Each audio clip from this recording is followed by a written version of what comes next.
Love and mystery.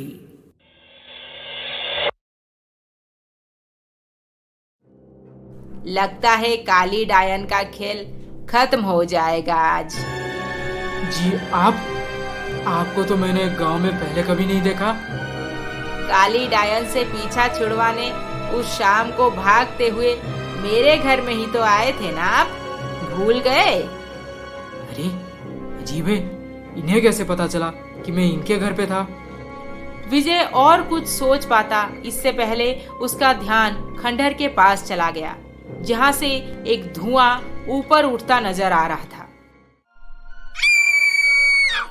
जैसे जैसे अंधेरा बढ़ते जा रहा था, वैसे ही काली डायन की चीख खंडहर के अंदर से तेज होने लगी और देखते ही देखते एक बहुत ही डरावना चेहरा खंडहर के ऊपर चढ़ गया। काली डायन, अपना ये खौफनाक खेल खत्म कर और वापस अपने उसी गुफा के अंदर चली जा, हमेशा के लिए, नहीं तो मैं तुझे भस्म कर दूंगा।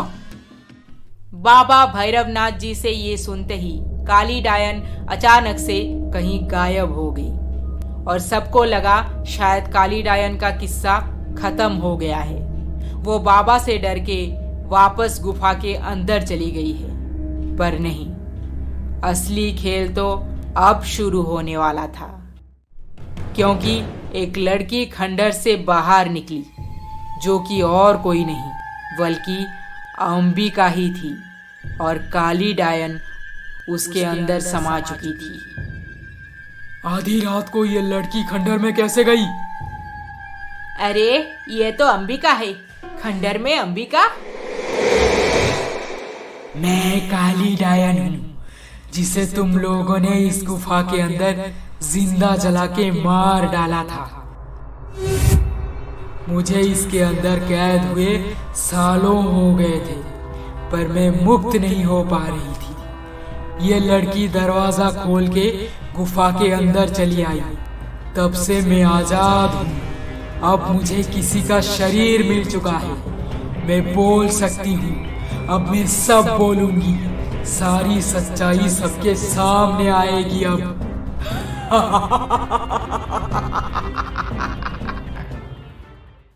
वापस चली जा काली डायन, नहीं तो मैं तुझे भस्म कर दूंगा। अंबिका के शरीर में घुस जाने के बाद डायन ने कुछ ऐसी सच्चाई बोली कि उसे सुन के गांव वालों की आंखें खुल गई। जब काली डायन लड़कियों को उठा ले जाती है तो उनका खून पीकर उन्हें जान से मार डालती है। ये इल्जाम देकर उसी गांव की एक साधारण सी औरत को जिंदा जला दिया गया था।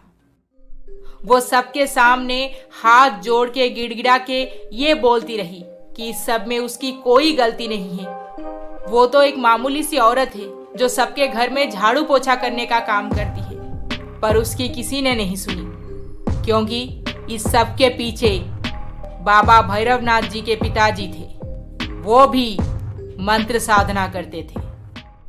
गांव वाले ये सुन के और परेशान हो गए। डायन की आत्मा अंबिका के शरीर में घुस के ये जो बोले जा रही है वो शायद सच हो, पर अब सब परेशान इस बात से थे कि आखिर गांव की लड़कियों को कौन उठा ले जाता है और क्यों मार डालता है उन्हें। भैरवनाथ जी अपना मंत्र पढ़ना बंद नहीं किए थे। वो किसी भी हाल में अंबिका को चुप करा के उसके अंदर से काली डायन की आत्मा को निकालने की पूरी कोशिश करते रहे, पर मरने के बाद आज पहली बार काली डायन को मौका मिला था कि वो सारी सच्चाई लोगों के सामने ला सके। मंत्र सुन के वो कुछ मिनट के लिए धीमी जरूर पड़ जाती थी, पर फिर से पूरी ताकत के साथ खड़ी होकर चीखती चिल्लाती रहती थी। फिर हिम्मत करके विजय उससे पूछना शुरू किया, काली डायन, क्या है तुम्हारी सच्चाई? बोलो, हम सब सच जानना चाहते हैं। अगर तुमने लड़कियों को अपने साथ नहीं लिया तो फिर और कौन है इस सब के पीछे? ए लड़का, कौन है तू? चुप हो जा। तुझे किसने बोला बीच में घुसकर बात करने को? मैं इसे जरूर बस में कर लूंगा, ये कुछ नहीं बोल पाएगी। यही है। यही भैरवनाथ ही कंवारी लड़कियों की हड्डी से तंत्र साधना करता है और हर महीने अमावस के रात को एक नई लड़की की बलि चढ़ाता है। बाबा भैरवनाथ काली डायन के नाम से हर महीने एक कंवारी लड़की को शाम होते ही गांव से उठा ले जाता है और अपने गुफा में ले जाकर उसे मार के बलि चढ़ा देता है। इसे उसकी तंत्र साधना में और सिद्धि मिलती है और ये सिलसिला न जाने कितने सालों से चलते आ रहा है। कितनी सारी मासूम लड़कियां उसके तंत्र साधना के आड़ में बलि चढ़ चुके हैं। अब गांव वाले बाबा को हरगिज नहीं छोड़ने वाले थे।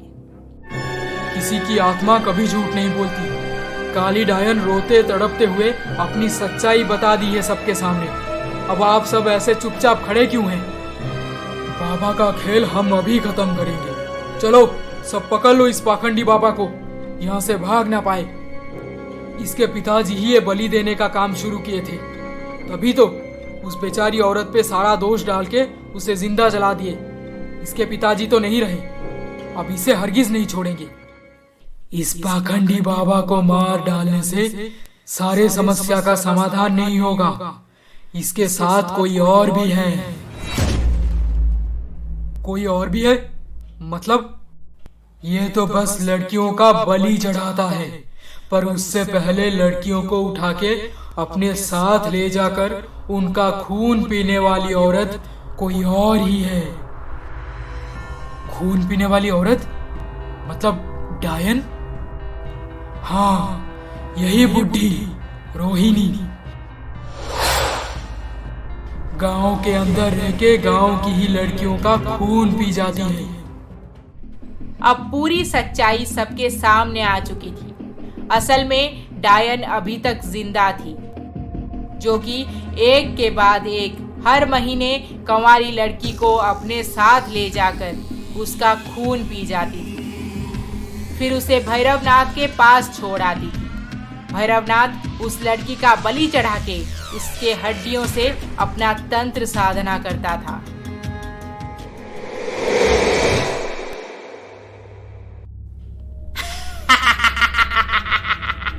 तुम लोग मेरा कुछ नहीं बिगाड़ सकते। मैं ऐसे ही लड़कियों को मार के खुद जिंदा रहूंगी हमेशा के लिए। मुझे कोई नहीं मार सकता। ये बोल के डायन वहां से उड़ गई। अब बाबा को तो गांव वाले पकड़ चुके थे, पर अगर डायन हाथ में नहीं आई तो ये खेल कभी खत्म नहीं होगा। अब काली डायन सबके सामने सच सुना देने के बाद अंबिका का शरीर छोड़ के जा चुकी थी। अंबिका, अंबिका, तुम ठीक तो हो ना? हाँ विजय, मैं ठीक हूँ। अंबिका, अब तुम ही बोलो, वो डायन रोहिणी कहाँ गई होगी? उसे कैसे ढूंढ निकालें? वो खंडर के उसी कुएं के अंदर रहती है। हमेशा के लिए उस कुएं को बंद कर दो ताकि वो कभी भी बाहर ना निकल सके। गांव वाले तुरंत ही कुएं के पास पहुंचे और उसे एक बड़े से चट्टान से ढक दिया गया। डायन अंदर से चिल्लाती रह गई और इधर गांव वाले सीमेंट और पत्थर से कुएं के चारों तरफ दीवार बना के उसे हमेशा के लिए कैद कर दिए। भैरवनाथ को तो आजीवन जेल हो गया और डायन भी कुएं में ही दफन हो चुकी थी। अब गांव में सब सही हो गया था। ना तो कोई कंवारी लड़की गायब होती थी और ना ही डायन का डर किसी के मन में था। विजय ये कहानी लिखना खत्म करके गांव छोड़ के जाने वाला था, पर वो गांव छोड़ के कैसे जा पाएगा भला? वो तो अंबिका को मन ही मन पसंद कर बैठा था और अंबिका भी अपनी दिल की बात विजय को बोल चुकी। विजय, मेरे पापा तुमसे मिलना चाहते हैं ताकि हमारी शादी की बात कर सकें। आज शाम को हमारे घर पे आ जाओ। मैं तो इसी दिन के इंतजार में था अंबिका।